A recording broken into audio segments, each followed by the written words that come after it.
has to die! Now, Deke! Luca, get the mother out of here! Hello. Welcome back to another episode of S.W.A.T. Season 7, Episode 6 recap with the biggest twist revealed and the ending explained. Warning, there are huge spoilers ahead. Annie K appeared in court for the first time in tonight's brand new S.W.A.T. episode. This is Deacon's spouse. He later urged her to return to school when she dropped out of law school to start a family. Since then, she has graduated first in her class. The bar test was passed by her. She graduated from law school. Her first day at her dream job concerned her alone. It was one thing to have legal aspirations. To truly realize that dream was the entire other matter. The positive aspect was her desire to assist others. That's what persuaded her to complete her degree at last. When he witnessed her losing it tonight, her spouse brought it to her attention. Annie was dreaming of failure in a frenzy. She excelled at anything that she attempted to do. Deacon attempted to assist her in regaining her confidence before he was called into work. S.W.A.T. became entangled in a manhunt that was really more of a woman hunt. A group of criminals were being transported by a prisoner van. They had an altercation. The inmates drove the van off the road as a result of the distraction it caused. Out of them, 3 made their getaway. One of the guards was dead. A deceased prisoner was also present. When they killed her at first because she was slowing them down, she managed to flee with the other 3. Being the first on the scene allowed S.W.A.T. to solve this case. Hondo had gone for his daily walk in the morning with Tan and Alexis. They used to accompany Street and Luca on the walk. Then, Luca departed for a training session abroad. Street quit to become the Long Beach S.W.A.T. coordinator. The remaining 4 members of the group encouraged Hondo to join them because they didn't think their early hikes were as enjoyable. When they learned of the prisoner's escape, they were trekking near Bear Creek, and they responded to the situation initially. Later on, Luca joined them. Luca returned to the city. He made an attempt to see Kelly first. She nearly caused an accident when she disregarded a direction when he was teaching her how to drive. For it, Luca screamed at her.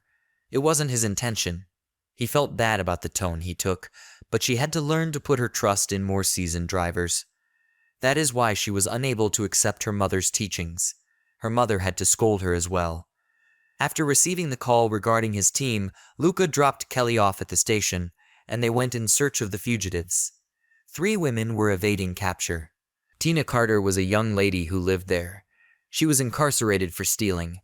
Of course, she broke into a nearby residence and stole clothing. She took their gun too. She was menacing and armed. Not as dangerous, though, as the mother. When Diane Madden saw her son, she broke out.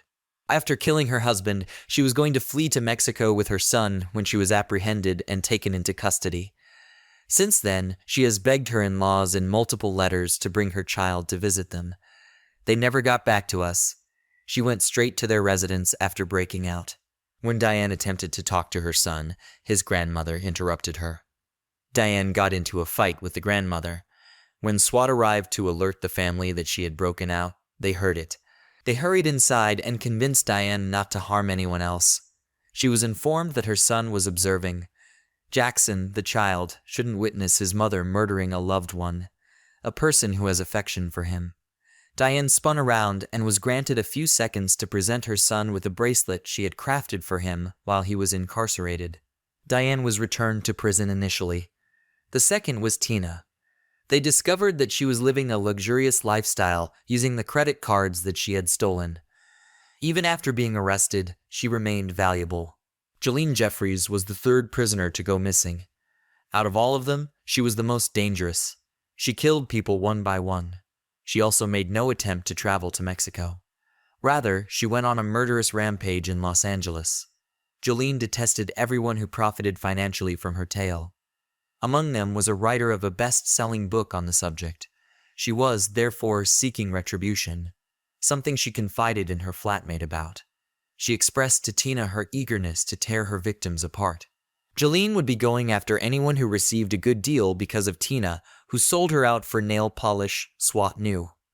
From the best-selling author to the prosecutor who appeared on daytime television following her conviction. The book's editor was, in fact, the first person Tina killed.